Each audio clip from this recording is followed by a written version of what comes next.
So I'm back here with Liam O'Dowd, and I suppose Liam, again, an extremely busy time, an awful lot of cows and heifers being AI'd. What's the best case scenario for you when you arrive into a yard as regards what the herd owner can do to help you? The first day in any yard is always the hardest because you're maybe not familiar with the layout. So it's important to get familiar with that and as to what the herd owner requires with regard to where they're leaving a note for you, to what cows are presented and what bulls those cows are getting. Yeah. There's many different ways. It can be by way of a note or a whiteboard, or I suppose ideally the herd owner might be there and to give you a hand, but ideally, especially with bigger numbers. Yeah. Not every place has a batch crush. If there's a conventional crush, you must always think safety by maybe working from the back, but that means the animal that you have inseminated then has to be backed out.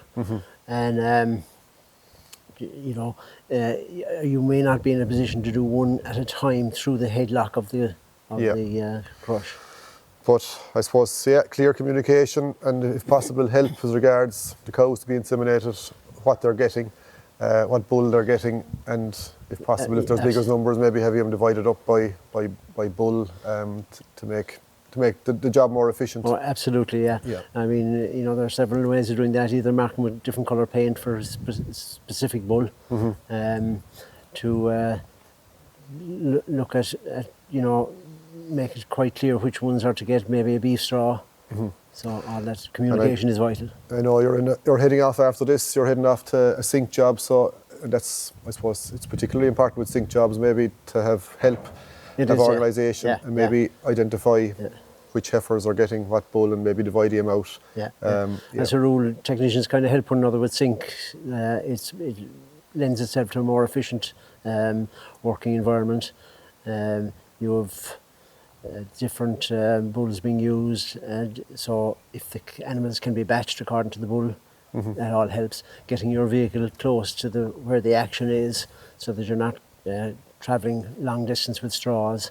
Clean environment, clean underfoot, is all very important for a successful outcome specifically from fixed time. Yeah, so there's a lot of detail involved, from selecting straws, thawing them, and the precision then dropping the semen off in the right place inside the cow or the heifer. So anything that helps that is going to add to the success of the job. If you can facilitate the technician doing exactly what he's trained to do, trying to take obstacles out of the way, make a clear path for him to the where the animal is restrained, that is bound to be more successful outcome in the sink.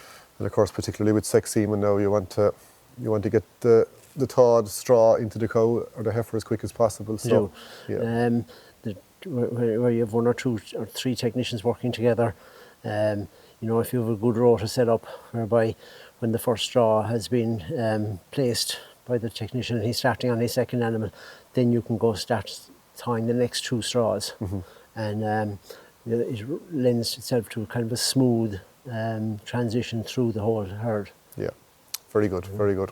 Great stuff. Thanks, Liam.